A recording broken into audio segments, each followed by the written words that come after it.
তো আজকে আমি তোমাদের সাথে শেয়ার করতে চলেছি খুবই সুন্দর একটা কেকের ডেকোরেশন। আজকের কেকটার থিম ছিল ডল কেক, তবে নর্মাল ডল কেকের থেকে এই কেকের ডেকোরেশনটা কিন্তু সম্পূর্ণ আলাদা। অবশ্যই পুরো ভিডিওটা দেখো, স্কিপ কিন্তু একদম করো না।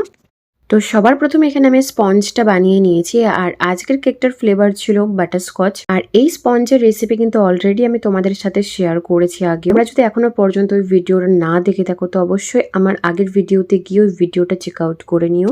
তো এই কেকটা যিনি আমাকে অর্ডার করেছিলেন তিনি আমাকে প্রথমে জানান যে তার দুটো যমজ কন্যা সন্তানের জন্মদিন উপলক্ষে একটাই কেক নিতে চাইছেন। তার বাজেট খুব একটা বেশি নয়, যার জন্য তিনি আলাদা আলাদা দুটো কেক নিতে পারবেন না। তো আর তার ডিমান্ড ছিল যে ডল কেকের ওপরেই হতে হবে।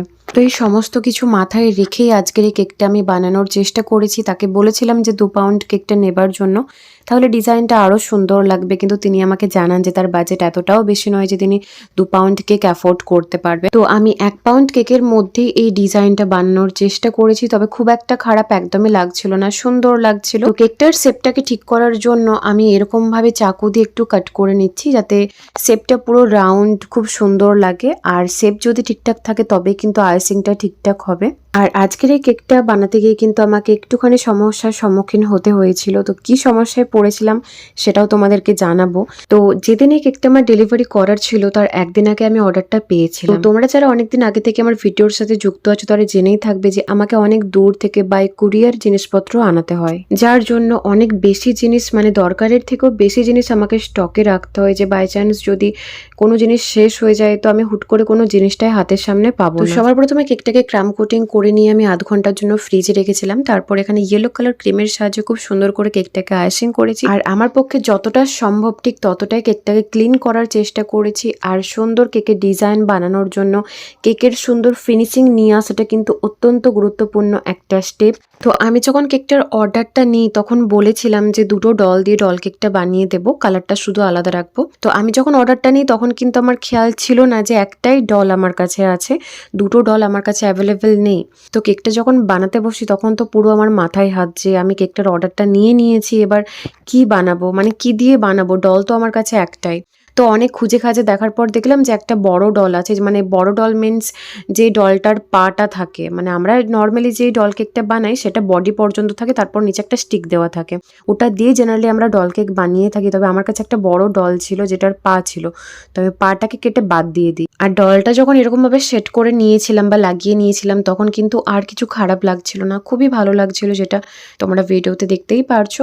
আর তারপরে একটা নূরের স্টার নজেলের সাহায্যে স্কাই অ্যান্ড পিঙ্ক কালারের ক্রিম দিয়ে এরকমভাবে ডলের ড্রেসটা বানিয়ে নিয়েছি। তোমরা তোমাদের পছন্দ অনুযায়ী যে কোনো কালার এখানে ব্যবহার করে নিতে পারো। আর যারা এখনো পর্যন্ত এরকম টাইপের কিছু ইউনিক ডল কেক ট্রাই করোনি আমি তাদেরকে বলবো যে অবশ্যই ট্রাই করো। নর্মাল ডল কেক তো আমরা সবাই বানিয়ে থাকি, বাট এরকম ধরনের ডল কেক আমরা প্রায় বানাই না বললেই চলে। তো এই কেকটার ফ্লেভার ছিল বাটারস্কচ আর এটার ওয়েট ছিল 1 পাউন্ড, কিন্তু কেকটা ডেকোরেশন করতে গিয়ে মোটামুটি 1.5 পাউন্ড হয়ে গিয়েছিল। আর এটার প্রাইস আমি নিয়েছি 600 টাকা। তোমরা তোমাদের লোকেশনস অনুযায়ী টাকাটা কম অথবা বেশিও নিতে পারো। আর তোমরা আমাকে অনেকেই কমেন্ট করো যে দিদি তোমার হুইপিং ক্রিমের কালারটা এত ডার্ক কি করে আসে, কি কালার ব্যবহার করো, কোন ব্র্যান্ডের কালার ব্যবহার করো।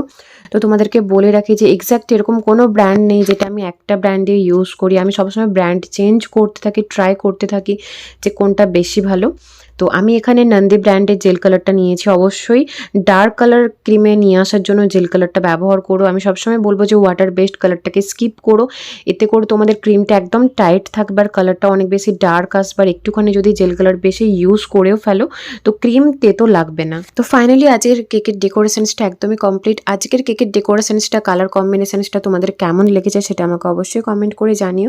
আর ভালো লেগে থাকলে অবশ্যই একটা লাইক করে যেও। তো চলো দেখা হচ্ছে পরের ভিডিওতে। Bye bye.